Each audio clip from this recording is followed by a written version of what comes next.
He's one of our entrepreneurs, and he's working in a village where there is no government establishment at all. All the PMRD fellows will come across a lot of villages where there is no, when I say no, there's none. There's not even a water pump, hand pump done in the government. So he's working in a place like that. It's called Kotra. It's in South Udaipur district. The block is Kotra, the place you'll see. So other than the other flake in the video, I apologize for all that, but just concentrate on that guy, and then I'll try to build my case focusing on him. And we try to keep it interactive. Of course, we're just 2.5, 3 years old, so we're going through a learning journey. And I like to hear you as much as I'm going to talk. So you can just play.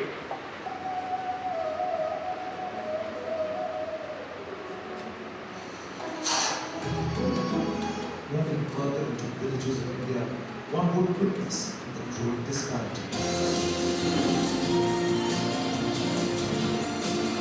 Tucked about 115 kilometers away from the main city of Udaipur,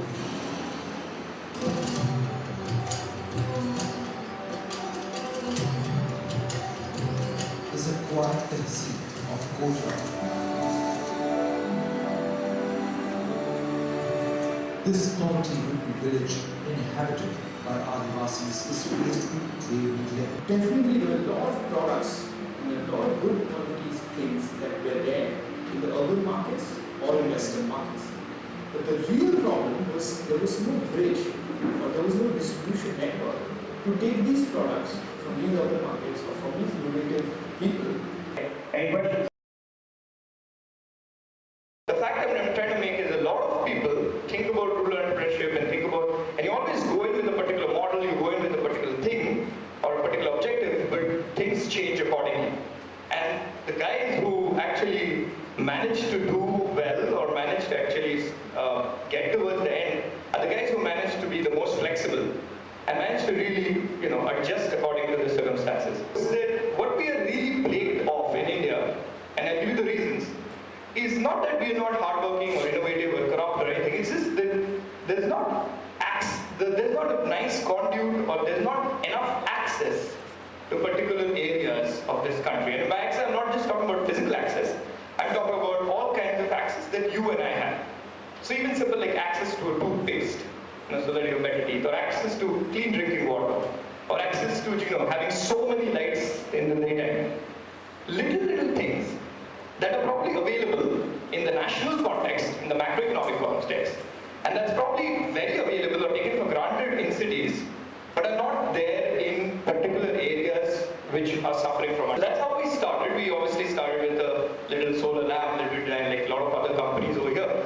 But we moved on and we said what's really missing is not the product service but the person. So today we are sitting in the center because there were a few people who said this is important, I'll take this risk, I'll put some money down and I'll create this center where there'll be an interaction of people.